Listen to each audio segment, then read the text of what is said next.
Lübbe Audio. Star Cruiser Proxima, Episode 2, Deceptive Signals. Written by Dirk van de Boom. Narrated by Mark Rossman. All was quiet, wonderfully quiet. Marcus Hamilton had just woken and discovered that his body clock was still working. He rolled over and deactivated the alarm, grateful to be spared the noise. The sound would have roused his comrades, too, and not all of them shared his preference for early mornings. They would have cursed him, at the very least, and he might have received a kick or two. Some of them, just breathing on him, would have been revenge enough. They had all gotten a bit lax with personal hygiene lately. He had slept really well, and his instincts had once again woken him up 5 minutes early. Marcus disliked the piercing, relentless buzz of the alarm. He checked again to make sure it was off, and took note of the time. He sighed, closed his eyes, and then forced them open again. If he didn't, he knew he would doze off again immediately.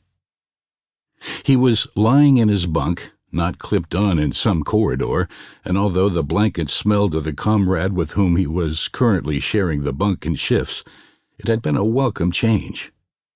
For a moment, he enjoyed the warmth of the pillow under his head and the quiet.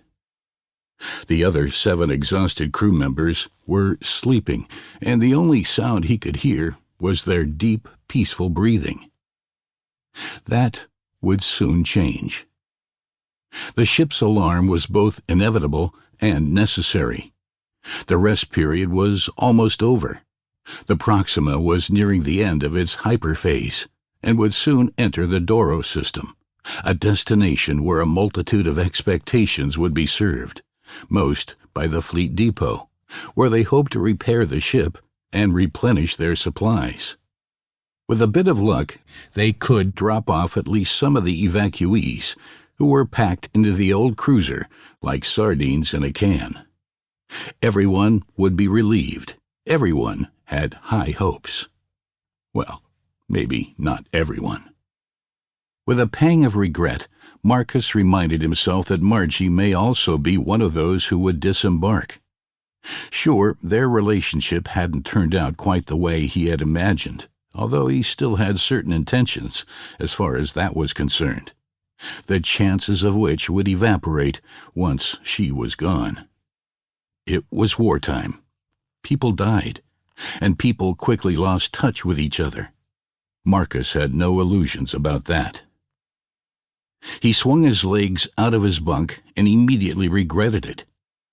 The moment he moved, he felt the strain of the past few weeks throughout his body.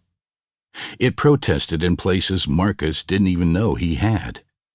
His body didn't want to move. It had to, but his muscles and joints screamed with every effort. Marcus acknowledged the protest. It reminded him that he was alive and able to move, and he should be grateful for that. By the time the alarm went off for his sleeping comrades, Marcus was already dressed and on his way to the communal bathroom. Here, the aftermath of shift work and the general strain on the ship's systems were particularly evident. It smelled bad, and the water was gelatinous. Actually, that was all in his mind. The purifiers were functioning perfectly, and the recyclers turned any liquid into drinking water.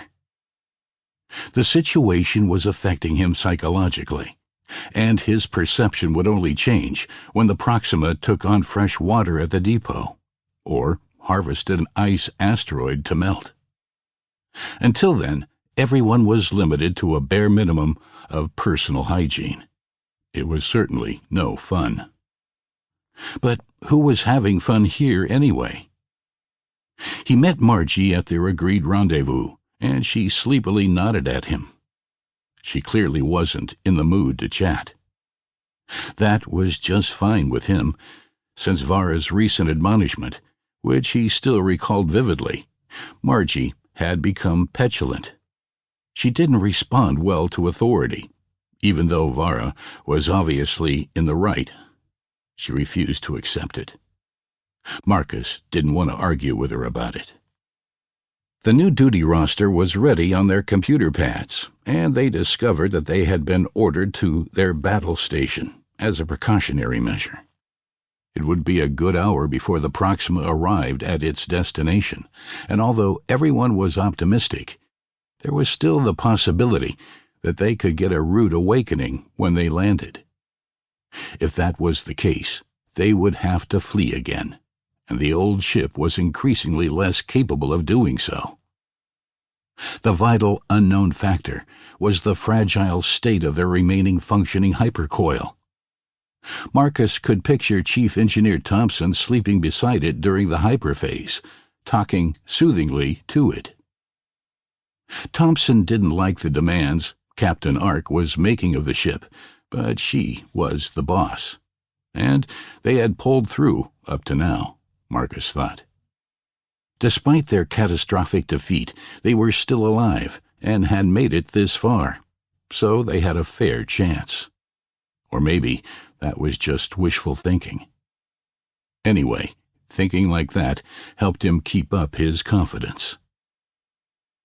Margie was clearly in no mood to help him in that respect. In fact, she looked as if she could do with a pep talk. But Marcus wasn't sure if he was the right person for that, so he kept quiet. They reached the generator assembly where, if they had to, they would fight and possibly die. The mighty machines hummed sleepily to themselves, as if they too had used the hyperphase for a little electrical contemplation. Everything was in perfect working order. They took up their positions silently and practiced synchronicity. Margie bit into a concentrate bar. It made a depressing breakfast. A signal sounded, and then they heard the voice of Captain Ark. "This is the captain speaking. The Proxima and the Agate will be entering the Doros system shortly. We will sound the combat alert immediately before entry. I'm not expecting an attack. The last time we contacted Doros, everything was peaceful there. But that was before the last battle. So we need to be prepared for any eventuality. I'll keep you all updated regularly, but be ready. I have faith in you."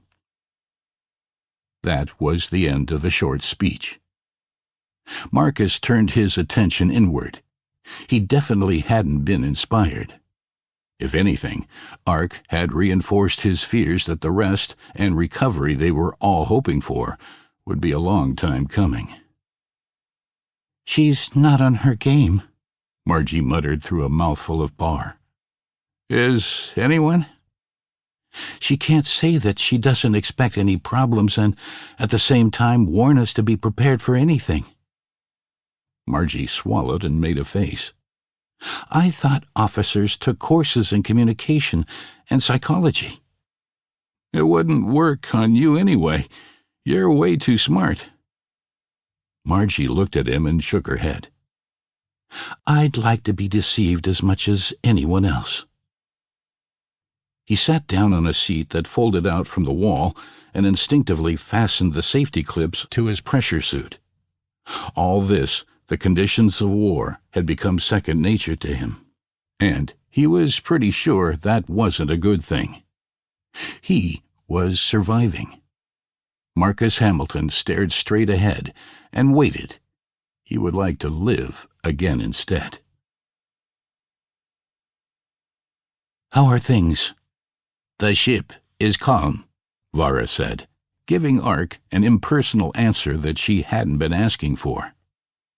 By now, she was used to him withholding information about his personal well-being.